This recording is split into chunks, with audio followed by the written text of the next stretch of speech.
Alright, I know I just uploaded yesterday, but that video kind of flopped, and I do need to make up the ad revenue somehow, so this is the result of that. Anyways, so this is pretty much off the dome. I'm just going to give my initial thoughts to Dr. Doofenshmirtz dive coaster because it kind of looks a little weird. I wasn't initially going to make a video about this, but the more I thought about it, the more I realized I probably should. Let's talk about the ride first because it looks like a pretty cool looking dive coaster. One of the smaller ones, but that's okay because that's really the only thing Six Flags can afford right now. This ride looks pretty alright. It's going to be a short ride, but that's a pretty common trend with dive coasters, so I can forgive it. This is pretty much going to be the same length as SheiKra, so if you're okay with that ride's length, then you'll be fine here. Plus, this ride packs more ride elements into that time frame than SheiKra does. SheiKra is just slower and has bigger elements, so it makes the ride time more drawn out. But, you know, it's the same ride time. Again, if you're fine with that, you'll be fine with this. But this layout does look pretty cool. Of course, it starts with that signature drop into an Immelman, but I do want to talk about that drop for a minute. Yes, this is a 95-degree drop, probably the signature moment on this ride. And this drop is actually going to be really good. Think about it. This is one of the smaller dive coasters. It's like 150 feet or something and has a steep drop to fit in that time period. Now, I'm not saying this is going to be exactly like Maverick's drop because obviously it won't. Maverick is shorter, so it gets to that angle and is a lot more aggressive and faster than this will ever be. Plus, it starts with a little bit of momentum. Plus, it has longer trains, but this drop is definitely going to be more intense than, say, your average dive coaster drop like on Valravn. It won't be as big, but you'll definitely feel that pull of going beyond vertical, especially since it's in that smaller time frame. Next, there's that Immelman, which looks like your standard Immelman, but then you go straight into this weird zero G roll thing. It kind of looks a little odd. It doesn't look like your standard zero G roll where you go up and then invert and then go back down. It almost has a twist to it on its side. It kind of reminds me of Joker's step up underflip where it twists into a turn on the way out.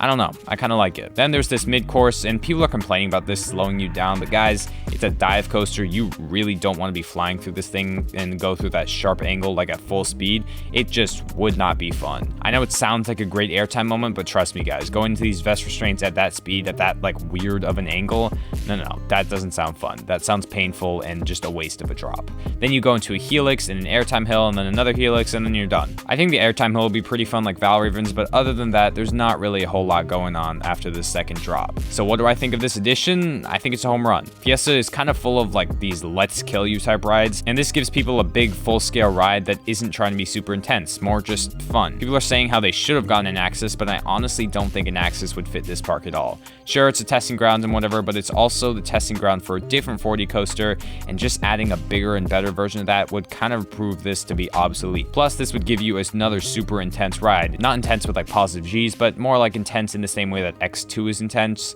just kind of because of sheer discombobulation, if you get what I'm saying. So I'm fine with this being a dive coaster because A, I love dive coasters, and B, it really fits the park. I mean, it was this or a freaking Zamperla Heart Rocket too, pick your poison. But what does this mean for Six Flags going forward? Well, it means B&M is on the table again. I don't think this comes as a shock for anyone. If they're working with B&M, they can work with B&M again. I don't think Six Flags will go back to building massive B&M hypers, and the Giga is certainly out of the question, especially after this pandemic. But I think that Six Flags will start to add more of these dive coasters and maybe even some wings. Obviously, it would be on a smaller scale than Cedar Fair. I wouldn't even be surprised if they added some B&M mega coasters like Goliath at their parks, because that would probably be a relatively affordable way to get some crowd-pleasing floater in the lineup. Plus, a lot of their parks don't have B&M hypers, and they sure could use one, so this would be a smaller, bite-sized way to do it without breaking the bank. But then again, there are dive coasters for that too, so I don't really know. I'm just talking about my ass at this point. One thing's for sure though, they definitely aren't going to get any inverts because they already got their parks packed with those. Last thing I want to mention is that this is a DC theme. It's funny that people complain about DC themes all the time, then don't even realize something is a DC theme, and already in comment sections, I've seen people rave about how cool of a creepy steampunk theme this is, and how original it is, and how they're so glad that Six Flags is leaving the DC mold, and I'm just laughing because yes,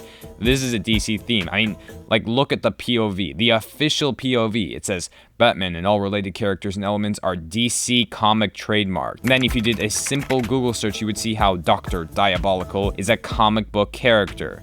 So guys, this is a DC theme. Now personally, I don't care that this is a DC theme, but you guys just didn't realize it and praised it.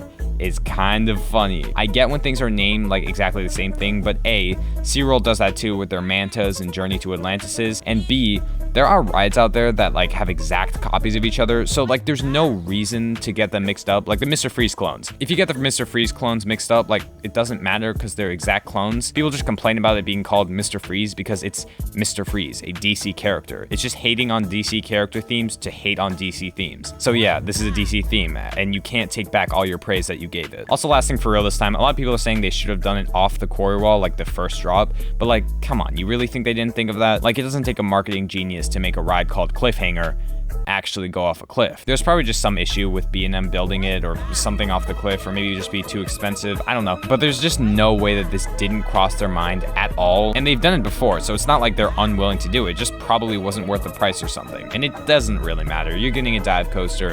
What more could you want? That's all I gotta say about this thing. Thanks for watching if you've made it this far, and I'll see you in the next one, hopefully a lot longer.